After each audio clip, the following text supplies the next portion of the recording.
This here episode of Techno Buffalo is brought to you by Domain.com. What's going on, internet friends and sometimes internet enemies? It's been about 7 weeks since the Apple Watch came out, so I thought it'd be a nice time to reflect on what it is, what it isn't. My impressions on it have changed. Now that we know that Watch OS 2.0 is coming, what that's going to mean for the existing Apple Watch. So if you didn't watch my Apple Watch review, link to it down below. Essentially said this: I was a step above ambivalent towards a watch. I didn't think it did that much. I thought it was expensive, overpriced, which I guess is the same thing, and really didn't offer anything new. My big problem with it was, why spend so much money for something that's going to give you notifications and sort of mimic phone features, although poorly, when you're spending so much money for a really expensive phone? It just didn't make sense to me.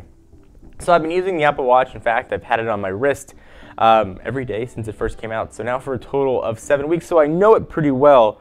And what I use it most for is not for notifications, it's not for apps, it's not for sending heartbeats or pictures of mushrooms to friends. It's to remind me to get up and move. That's really why I wear the Apple Watch. And I could do that with pretty much any other smartwatch out there or fitness bands. I like the interface. I like that it reminds me to stand up. I track my calories. It reminds me to be a little bit more active, but that's the extent of what I use the Apple Watch for. The novelty very quickly wore off of answering phone calls with it. The speakerphone's not that loud. The Bettini microphone's kind of hard for people to hear me on. They always say it sounds very poor quality. There's ambient noise. It's just not the best. So that's what I've been using the Apple Watch for. I had a few issues with OS 1.0 as it stood. Starting not being able to make your own watch faces was really annoying.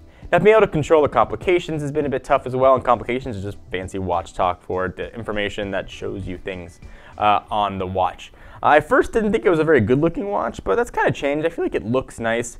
I made a video about my poor decision buying process of buying this brown leather loop, so you can watch that as well. Link to that down below. One of the things that I think is really innovative with the Apple Watch, though, is Force Touch. And that's something you can really see a utility for in the next-gen hardware, not just for the watch, but next-generation phone and tablets. It's a really nice way to have an extra button without having a button. Digital crown has been surprisingly useful. The button below it's been useful. But again, I'm not using the watch for much more than making sure I've burned my calories for the day or tapping me to remind me to get up. I've got all my notifications for mail turned off, so it's not vibrating or buzzing. It hasn't been something that I've really liked that much. But then, OS 2.0. I was at WWDC where they announced it. In fact, I did a behind-the-scenes video of WWDC, and if you want to watch that video on my other channel, Inside John's Mind, we'll put that right here. Otherwise, you can go over and subscribe, all kinds of behind-the-scenes stuff and things about my life over on that channel. If you've got an idea for next great website, Domain.com has you covered. They want to hook you up with a great offer. Save 20% on domain names and web hosting when you use coupon code TechnoBuffalo. That's all capital letters, one word, at Domain.com's checkout. When you think domain names, think Domain.com. So watchOS 2.0 is going to do a lot of things that should have been there from day one. Custom watch faces, I mean, come on. Interactive watch faces, videos, the ability to sort of do the time machine and scroll forward in time to see what the weather's going to be and such is really useful features. It's evolving the watch forward. I think what the big step is going to be is between the hardware. So the current watch that we have now, what the next generation is going to be, and I think we're going to see the next generation. I'm going to go out on a limb and say I think we're going to see it in time for the holiday season, which I know is not that much time between 1 and 2. We saw about 8 months between the initial iPad launch and the iPad 2 launch. I think it's going to be kind of the same time frame here. I think Apple's really trying to get this right. They don't want to wait and hold hardware for a release cycle.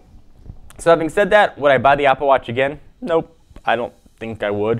If I wasn't in this industry, I mean, if I didn't have to check it out, if I didn't have to review it and share opinions with it, I don't think I would. I think I would really be in the camp of waiting to see what comes next.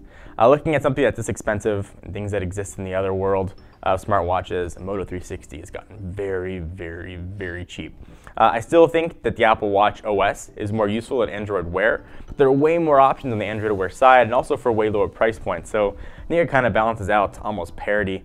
Smartwatches still, though, don't offer anything new, no compelling features to get one, nothing that my phone doesn't already do. So I'd probably be better off ditching this and getting like a Fitbit or something to sort of track my calories and remind my tubby butt to get up and move around. I'm excited about what OS 2.0 is going to do, but I'm more excited about what next generation hardware is going to do. And I'd love to hear your guys' thoughts on the Apple Watch. Did you pick one up? Do you like it? Do you not like it? Would you return it? Did you return it? Are you waiting to buy one? Or maybe yours hasn't even shipped yet. I really like to hear your thoughts and impressions on it. Leave it in the comments down below and we can talk about it, have a dialogue. Until next time, I'm John Randers from Techno Buffalo. I'll talk to you, dear friends, in the next video. Bye-bye.